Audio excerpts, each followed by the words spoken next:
नमस्कार, मैं रहबर सी बारी। कर्नाटक चुनाव ने एक तरफ जहां कांग्रेस को पूरी मजबूती के साथ लोकसभा चुनाव में जमीन पर लाकर खड़ा कर दिया, तो वहीं दूसरी तरफ विपक्षी पार्टियों की एकता को भी संजीवनी प्रदान कर दिया है। जी हाँ, कर्नाटक चुनाव में जिस तरह से कांग्रेस को बड़ी सफलता हासिल हुई, उससे एक तरफ जहां राहुल गांधी को एक मजबूत नेता के रूप में सामने खड़ा किया, तो वहीं विपक्षियों को ये सोचे पे मजबूर कर दिया कि हमें अब कांग्रेस के पीछे खड़ा होना ही होगा। और इसमें काफ़ी हद तक नीतीश कुमार की बात किया जाए तो नीतीश कुमार की मन की मुराद भी काफ़ी हद तक पूरी कर दिया है ममता बनर्जी ने। जी हाँ, ममता बनर्जी ने एक दिन पहले ट्वीट करके कहा, इसके अलावा उन्होंने बाकायदा उन्होंने प्रेस वार्ता के दौरान भी कहा कि अब वो वक्त आ गया है कि हम सभी को एकजुट होकर भारतीय जनता पार्टी का सामना करना होगा लोकसभा चुनाव में। और उन्होंने ये भी कहा कि मैं कोई ज्योतिषी नहीं हूँ, ना कोई भविष्यकर्ता हूँ, लेकिन इतना ज़रूर पता है कि लगभग 200 सीटें ऐसी हैं जिस पे कांग्रेस पूरी मजबूती के साथ लड़ती है। ऐसे में हम सभी की जिम्मेदारी है कि हम कांग्रेस को और मजबूत प्रदान करें और उसके खिलाफ कोई अपना प्रत्याशी ना खड़ा करें। लेकिन साथ उन्होंने ये भी कहा कि कांग्रेस को भी अपनी जिम्मेदारी समझनी होगी। तो उन्होंने सिर्फ एक तरफा खेल नहीं खेला, बल्कि कहा कि तालियां दोनों हाथ से बजती हैं। अगर हम 200 सीटों पर कांग्रेस का समर्थन करने को तैयार हैं और उसको और मजबूत करने के लिए तैयार हैं, तो कांग्रेस को भी ये चाहिए कि वो भी विपक्षियों के को पूरा सम्मान दे और विपक्षियों को एकजुट करने के साथ साथ ही जो सीटों का बंटवारा करे उसमें भी पूरी तरह से सम्मानित करे, सम्मान दे। जाहिर सी बात है, साथ ही साथ ममता बनर्जी ने यह भी कहा कि जिन क्षेत्रीय दलों की जहां जिस जिस राज्य में मजबूती है, उनको और मजबूत किया जाए। मतलब इनका यह भी था कि जैसे अगर देखा जाए पश्चिम बंगाल में, तो वहां पर टीएमसी है, पश्चिम ममता बनर्जी खुद हैं। उत्तर प्रदेश में अखिलेश यादव हैं, तो महाराष्ट्र में उद्धव ठाकरे हैं, तो बिहार में तेजस्वी यादव और नीतीश कुमार हैं। इसके अलावा अन्य और भी जितने भी राज्य हैं, सबके अपने अपने छत्रप हैं। तो ऐसे में ममता बनर्जी का यह भी कहना था कि जिन जिन राज्यों में क्षेत्रीय दल मजबूत है, वहां पे कांग्रेस को चाहिए कि उन्हें और मजबूत करे। और ऐसे में अगर ऐसा किया जाता है, तो हम 2024 में भारतीय जनता पार्टी का सफाया कर सकते हैं।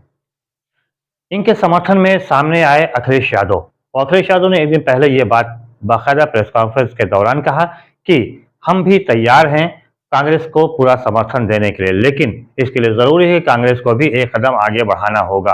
अगर हम 2 कदम आगे बढ़ा रहे हैं, तो कांग्रेस को 1 कदम आगे बढ़ाना होगा। और जितने भी क्षेत्रीय दल हैं, उनको कांग्रेस को अपना समर्थन देना होगा, उनको और मजबूत करना होगा। यहाँ पर यह बात सोचने वाली है कि क्षेत्रीय दल जो हैं, क्या पूरी तरीके से क्षेत्रीय दल को ही सामने लाएगी कांग्रेस, या फिर समझौता करेगी? कांग्रेस से फिलहाल अभी पत्ता नहीं खोला है, लेकिन ऐसा जरूर है कि कांग्रेस अब तक क्षेत्रीय दलों के साथ जो समझौता करती चली आई है, वो अपने हिसाब से उसने समझौता किया है, अपने हिसाब से उसने चुनाव लड़ा है। लेकिन परिस्थितियां बदल चुकी हैं। इन बदली हुई परिस्थितियों में जाहिर सी बात है सभी को एक साथ आना ही होगा, अगर भारतीय जनता पार्टी को 2024 लोकसभा चुनाव में उन्हें हटाना है तो।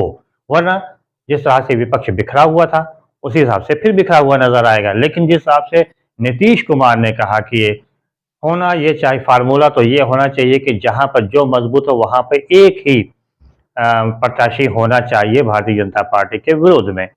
लेकिन अब यहाँ पर नीतीश कुमार की अपनी बात है, लेकिन अगर हम कहें तो ऐसा सही नहीं है। वजह यह है कि भारतीय जनता पार्टी की जो रुदाली है, जहाँ जहाँ पे उनका बाकायदा, चाहे वो आईटी सेल हो, चाहे खुद प्रधानमंत्री हो, वो सभी भाषणों में कहते हैं कि हमको लोग गालियां दे रहे हैं, हमारी तो कब्र खोदी जा रही है। जाहिर सी बात है कि वो पूरी तरह से भावनात्मक तरीके से ब्लैकमेल कर रहे हैं जनता को। दूसरी तरफ अगर देखा जाए तो भारतीय जनता पार्टी की जो मीडिया है, गोदी मीडिया है, वो भी भारतीय जनता पार्टी का प्रचार प्रसार करने में जुट गई है। तीसरी चीज ये देखा जाए कि जो आने वाला वक्त है, उसमें और भी नफरत अभी फैलाई जाएगी, क्योंकि अभी देख लीजिए, अभी शुरुआती दौर है। अभी कर्नाटक चुनाव में अगर देखा जाए तो बाकायदा नफरत फैलाने का पूरा काम किया गया। हालांकि ये अलग बात है कि जनता ने इसको पूरी तरह से दरकिनार कर दिया। जिस हिसाब से राहुल गांधी कहते हैं कि मोहब्बत की दुकान खुल चुकी है और नफरत की दुकान बंद हो चुकी है, जो कि कर्नाटक में बाकायदा उभर कर सामने भी आया है। अगर ऐसा ना होता तो शायद 136 सीटों से अधिक सीटें कांग्रेस को ना मिलती। अब राहुल गांधी का यही कि मोहब्बत की दुकान खुल चुकी है, नफरत की दुकानें बंद हुए, नफरत के बाजार खत्म हो रहा है। अगर ये फार्मूला उनका पूरे समूचे भारत में नजर आए तो लोकसभा चुनाव में जाहिर सी बात है कि असर देखने को मिलेगा। लेकिन जिस तरह से भारतीय जनता पार्टी पूरी तरह से उग्र तेवर अपना रही है और आगे आने वाले समय में अपनाएगी भी, तो इसको देखते हुए ऐसा नहीं लगता कि भारतीय जनता पार्टी ने हाथ पैर डाल दिया है। दो बातें अभी सामने उभर के आई हैं, अगर आप देखिए तो बिहार में अभी बागेश्वर धाम के जो हैं तथाकथित वो वहाँ पे पहुंचे थे और वहाँ पे भारतीय जनता पार्टी के जो वरिष्ठ नेता लोग थे वहाँ पे हवाई अड्डे पे ही पहुंच गए, एयरपोर्ट पे ही पहुंच गए और बाकायदा आरती भी उतारी उनकी। और देखा जाए तो जो सबसे बुजुर्ग नेता है रविशंकर, उन्होंने बाकायदा ट्वीट भी किया, जो कि बागेश्वर धाम से उनके काफी उम्र का नजदीक है। उन्होंने बाकायदा ट्वीट किया, उन्होंने कहा कि मैं तो वहाँ पे उनका आशीर्वाद लेने गया था। तो जाहिर ये वही बागेश्वर धाम है जो भारतीय जनता पार्टी के लिए वोट भी मांगते हुए नजर आए हैं और भड़काऊ भाषण भी देते हुए अक्सर नजर आ ही जाते हैं। इसके अलावा कई अन्य और भी बातें हैं जो सामने उभर कर लगातार सामने आ रही हैं। तो जाहिर सी बात है कि भारतीय जनता पार्टी इसे नफरत के जो उसकी राजनीति है उसे पीछे हटने वाली नहीं है, कर्नाटक से भी कोई सीख नहीं ले रही है। तो आने वाला वक्त बताया गया कि आखिर क्या होने वाला है, लेकिन उसके पहले जो सेमीफाइनल माना जाता है इसमें मध्य प्रदेश हो या राजस्थान हो और तीसरा है छत्तीसगढ़ जहाँ पे विधानसभा के चुनाव होने हैं जो कि इसी दिसंबर में होंगे।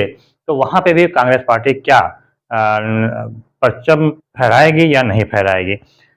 लेकिन एक चीज और भी है, साफ है कि साफ तौर पे है कि अगर सारे विपक्ष अगर मुद्दों से नहीं भटके और जो मुद्दे हैं अगर उन्हीं को लेकर आगे बढ़ते रहे तो ये पक्का है कि इनको सफलता मिलेगी। जिस प्रकार से कर्नाटक में तरह तरह की बातें हुई, चाहे वो बजरंगबली की हो, बजरंग दल को लेकर हो या अन्य कई प्रकार की जो बातें हुई, उन बातों को दरकिनार करते हुए कांग्रेस पार्टी लगातार मुद्दों पर ही अड़ी हुई रही और यही वजह रही कि उन मुद्दों पर अड़े रहने का कारण ही रहा कि उसको सफलता मिली। यही चीज हिमाचल प्रदेश में भी कांग्रेस ने किया था कि मुद्दों से नहीं भटकी थी।